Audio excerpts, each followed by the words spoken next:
देखिए भैया, आज जो अपना टॉपिक है वो है कृषि। ठीक है, ये अपने एग्जाम की दृष्टि से मोस्ट इंपोर्टेंट टॉपिक है, आज अपन करेंगे। तो सबसे पहले अपन बात करते हैं कृषि से संबंधित क्रांतियां। खासकर हमारी जो कृषि के अंदर है, जो क्रांति आई अलग अलग सेक्टर में। क्यों? भारत एक कृषि प्रधान देश है बच्चों। तो भारत कृषि प्रधान देश है, तो कृषि को प्रमोट करने के लिए, बढ़ावा देने के लिए सरकार कुछ काम करती है। उसी को लेकर कुछ क्रांतियां हुई थी, वो अपन बात करते हैं। सबसे पहले बात करते हैं कौन सी क्रांति? हरित क्रांति बच्चों, जिसे आप कहते हो ग्रीन रिवॉल्यूशन। ठीक है, कौन सी क्रांति? हरित क्रांति। हरित क्रांति का संबंध किससे है बच्चों? हरित क्रांति का संबंध है किससे? कृषि। अरे कृषि से संबंधित है सारी क्रांतियां। हरित क्रांति के अंदर क्या आता है? खाद्यान्न फसलों से। अपने जैसे बात करें चावल है, गेहूं है, उसके उत्पादन को प्रमोट करने के लिए, बढ़ाने के लिए भी देश के अंदर एक क्रांति हुई थी, जिसे हरित क्रांति या फिर ग्रीन रिवॉल्यूशन कहा जाता है। हरित क्रांति का संबंध किससे बच्चों? आप बोले सारे खाद्यान्न फसलों से। कौन सी फसलों से? खाद्यान्न फसलों से। और खाद्यान्न फसलों में कौन कौन सी? सबसे ज्यादा प्रभाव पड़ा था इसका गेहूं के उत्पादन पर। ठीक है, अगर आज अपन बात करते हैं, भैया वो दौर था जब कौन सा? 1965-66 तीसरी पंचवर्षीय योजना जो भारत की सफल हो चुकी थी। उसी दौरान 1965 को तो आप जानते हो, भारत और पाकिस्तान की लड़ाई हुई थी। ठीक है, और 1962 भारत और चाइना का वॉर हुआ था। 62 और 65 की लड़ाई के बाद में तीसरा प्रकृति रूठ चुकी थी। ठीक है ना, सूखा काल पड़ चुका था। उसी दौरान देश के अंदर हालात ऐसे हो गए थे बच्चों, खाड़े के लाले पड़ गए थे। यमुना नदी के अंदर लाशों का ढेर लग गया था। तब करे तो करे क्या? आदमी एक दूसरे को खाने लग गए थे। पेड़ों के अगर बात करें ना, छाल तार तार के उसको घिस कर उसकी रोटी बना कर खाने लग गए थे। कितना बुरा तो। अब करे तो करे क्या?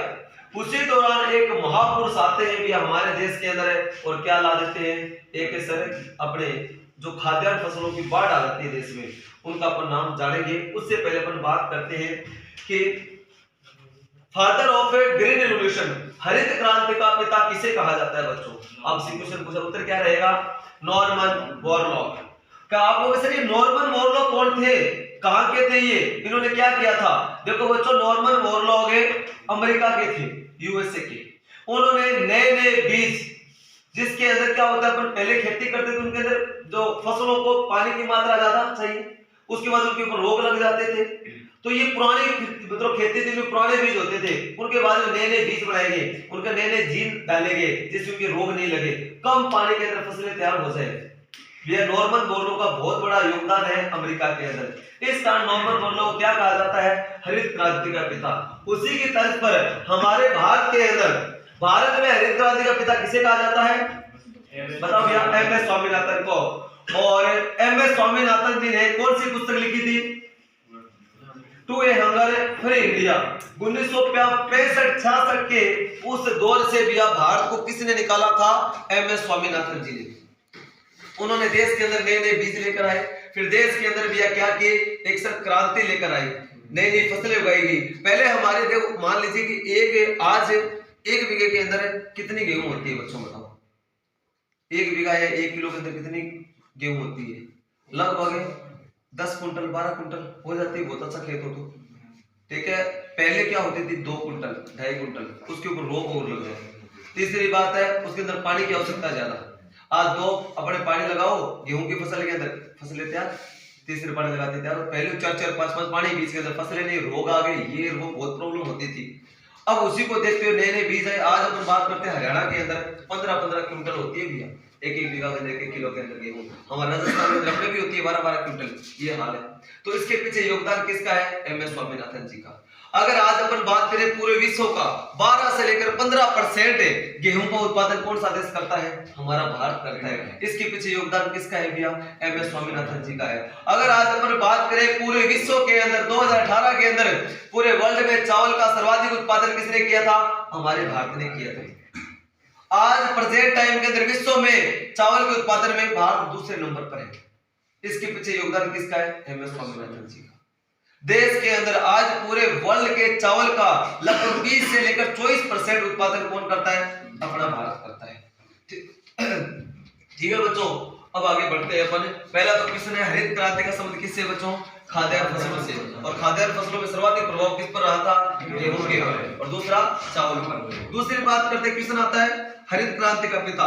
लिखो बच्चों फटाफट, हरित क्रांति का पिता किसे कहा जाता है? नॉर्मन बोरलॉग को।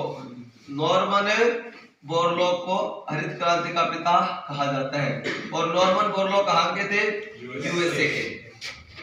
नेक्स्ट क्वेश्चन है भारत में हरित क्रांति का पिता किसे कहते हैं बच्चों?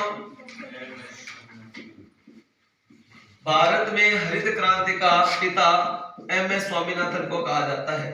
ये तो मोस्ट इंपोर्टेंट क्वेश्चन है, स्टार लगा लेना भैया। हर दूसरी तीसरी भर्ती में क्वेश्चन रिपीट होता है। ये हरित क्रांति का पिता, father of green revolution in India, तो एमएस स्वामीनाथन। और एमएस स्वामीनाथन जी ने कौन सी पुस्तक लिखी थी? बुक का नाम बताइए। To a hunger free India. To a hunger free India. Bharat को भूखमरी से बाहर कैसे निकाला, इसके ऊपर है किताब। ठीक है, उसके बाद में बात करते हैं बच्चों हरित क्रांति के बाद में कौन सी? श्वेत क्रांति, व्हाइट रेवोल्यूशन। ठीक है, श्वेत क्रांति का संबंध किससे है? दूध उत्पादन से। देखो बच्चों, हमारा जो भारत एक कृषि प्रधान देश है, हमारे देश के अंदर बहुत सारी गायें पाई जाती है, लेकिन भैया हमारे पहले कौन सी गायें थी? वो देसी गाय हुआ करती थी देश के अंदर। लेकिन प्रॉब्लम क्या है? वो बस उतना ही दूध देती थी, बस 2-4 लीटर इतना ही। और बाद के अंदर है क्या सर? और कुछ नहीं, एक तो दूध निकालते। सबसे बड़ी प्रॉब्लम ये है कि अगर गाय को आ गया गुस्सा तो वो चलाती थी लात, और बाल्टी के लात लग गई तो बाल्टी कहाँ मिलती है? पड़ोसियों के घर पर। और आदमी के लग जाए तो हाथ में मिले दूसरे भैया। इतनी खतरनाक थी देसी गाय हमारी, और उनके सींग तो आपको पता है कितने खतरनाक होते थे, कितने डेंजर। और दूध वो वही देती थी 2 लीटर 4 लीटर। हमारे देश के अंदर दूध को क्या किया जाता था? इंपोर्ट किया जाता था बच्चों, विदेशों से मंगवाया जाता था। हमारे देश के हालात, देश अपना कृषि प्रधान देश होते हुए भी हमारे देश में कितनी गायें थी, कितने पशु थे, फिर भी दूध कहां से आता था? बाहर से। फिर भी हमारे देश के अंदर एक महापुरुष आए जिनका नाम था वर्गीज कुरियन। वर्गीज कुरियन ने विदेशी दूसरे देशों में जाकर उनकी नस्लें हमारे देश में लेकर आए। ठीक है, और उनको भी अपने नस्लों में मिक्स करवाया गया, और नई जनरेशन या नई नस्लें निकाली गई, और भैया फिर देश में बाढ़ आ गई। किसकी? भैया दूध की। आज प्रेजेंट टाइम के अंदर विश्व में सबसे ज्यादा दूध का उत्पादन कौन सा देश करता है? हमारा भारत। वर्ल्ड में ऊपर क्या है? टॉप पर है। ठीक है, और उसके पीछे योगदान किसका है? वर्गीज कुरियन जी का। तो लिखो श्वेत क्रांति। श्वेत क्रांति का संबंध किससे बच्चों? दूध उत्पादन से, मिल्क प्रोडक्शन। श्वेत क्रांति, श्वेत क्रांति का संबंध किससे है? दुग्ध उत्पादन से। लिखो भारत में श्वेत क्रांति का पिता किसे कहा जाता है बच्चों? वर्गीज कुरियन। क्वेश्चन हमें आगे राहुल आपसे क्वेश्चन है मेरे भाई, आप ये बताइए कि एक पुरस्कार है और उस पुरस्कार का नाम है कुरियन। कुरियन पुरस्कार किस क्षेत्र में दिया जाता है? बताओ। कुरियन पुरस्कार कृषि के क्षेत्र में? वाह, हाँ, डेयरी विकास के क्षेत्र में। ठीक है ना, डेयरी विकास के क्षेत्र में दिया जाता है कुरियन पुरस्कार। किसकी याद में? वर्गीज कुरियन की याद में। दूसरा क्वेश्चन है कि बोरलॉग पुरस्कार किस क्षेत्र में दिया जाता है? कृषि के क्षेत्र में दिया जाने वाला सबसे बड़ा पुरस्कार बोरलॉग पुरस्कार, और किसकी याद में दिया जाता है? Norman Borlaug. और बोरलॉग पुरस्कार प्राप्त करने वाले पहले भारतीय एमएस स्वामीनाथन। ये चीज है, आया समझ में? ये है। आगे बढ़ते हैं अपन। ये श्वेत क्रांति हो गई, इसके बाद में फटाफट क्रांतियां बढ़ते हैं, बहुत आसान है आगे। तो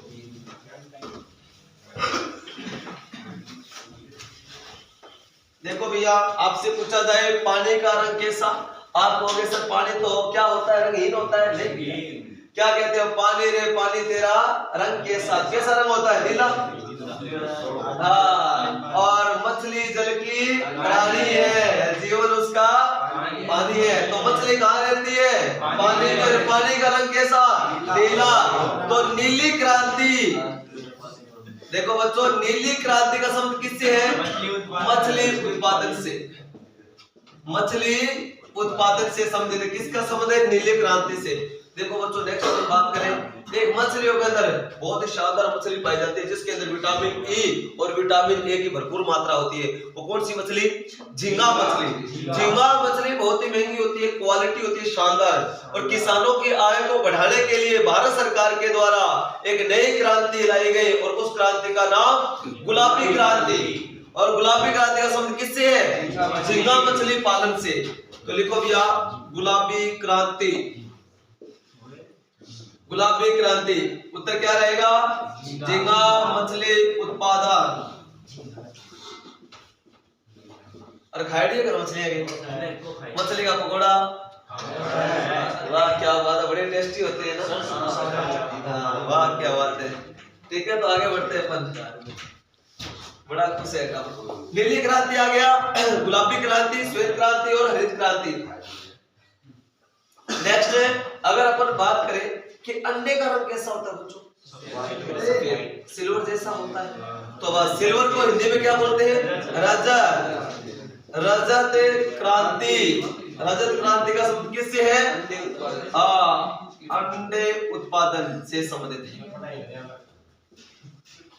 अंडे उत्पादन से संबंधित क्या है? रजत क्रांति। नेक्स्ट क्वेश्चन पूछा जाए आप लोगों से। देखो भैया आज अगर अपन कह दें कि कोई भी मनुष्य क्या नहीं खाएगा? मांस नहीं खाएगा, तो क्या अपन वेजिटेरियन अगर सारे हो जाएं, क्या अपने सभी का पेट भरा जा सकता है क्या? कभी नहीं। चाहकर भी हम किसी भी एक दिन में खा जाए सारा खाना, सब खत्म कर दे, ये हालत हो जाए। तो इसलिए क्या मांसाहारी होना बहुत जरूरी है। तो उसी के लिए सरकार ने क्या किया था? प्रमोट किया था इसी को। और भैया नॉन वेज को प्रमोट करने के लिए कौन सी क्रांति आई? लाल क्रांति। ठीक है ना, मांस उत्पादन, मांस ठीक है। तो लाल क्रांति, अगर किसी को हम काटते हैं तो खून का रंग कैसा होता है? लाल होता है। तो लाल क्रांति का संबंध किससे है? मांस और टमाटर। टमाटर का रंग कैसा?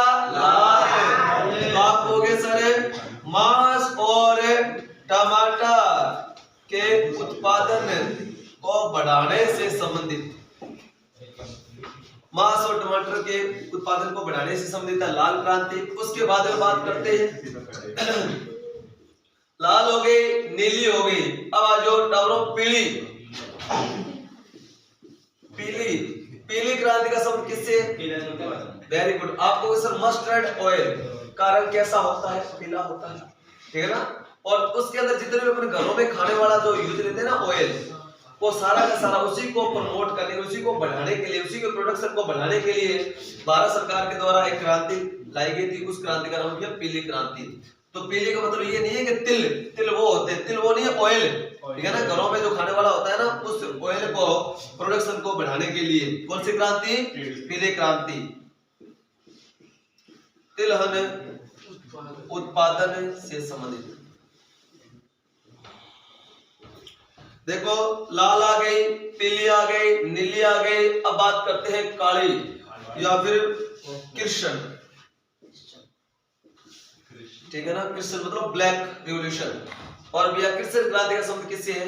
पेट्रोलियम। ठीक है ना, जो बायोडीजल है उसके प्रोडक्शन को प्रमोट करने के लिए। क्यों हमारे देश के अंदर आज अपन जितना पेट्रोल का यूज में ले रहे हैं, ठीक है, जितना आज अपन पेट्रोल का यूज में ले रहे हैं, कंजप्शन कर रहे हैं, उपभोग कर रहे हैं, तो उसका कितना परसेंट है उत्पादन हमारे देश में होता है? लगभग हम 1/4 भाग ही अपने देश में क्या कर पा रहे हैं? उत्पादन कर रहे हैं। ठीक है, 25% मतलब लगभग 20 से 25%। और अपन 70 से 80% तक कहां से मंगाते हैं? विदेशों से। ठीक है, इंपोर्ट करते हैं। तो ध्यान रख लेना, देश के अंदर पेट्रोल के उत्पादन को बढ़ाने के लिए भारत सरकार के द्वारा कौन सी क्रांति लाई गई? ब्लैक रिवॉल्यूशन, कृष्ण क्रांति।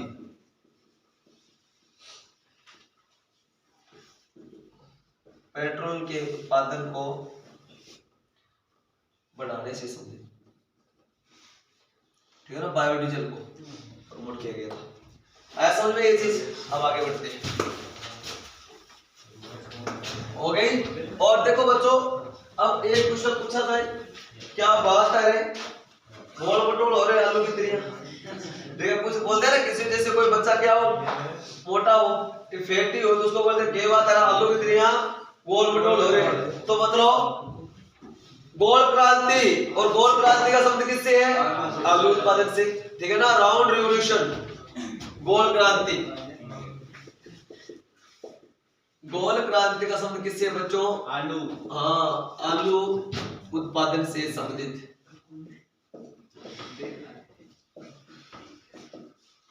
एक है बच्चों अमृत क्रांति, मोस्ट इंपोर्टेंट।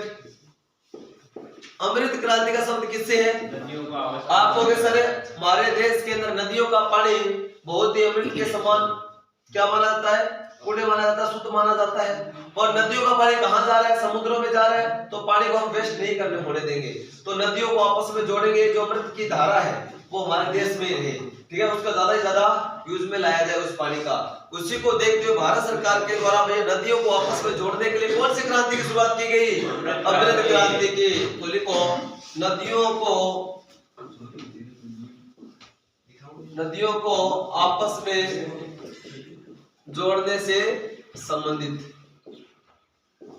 ये है बच्चों क्रांतियां, ठीक है। तो ये है मोस्ट जो क्रांतियों से संबंधित क्वेश्चन है, मैंने आपको सारे बता दिए।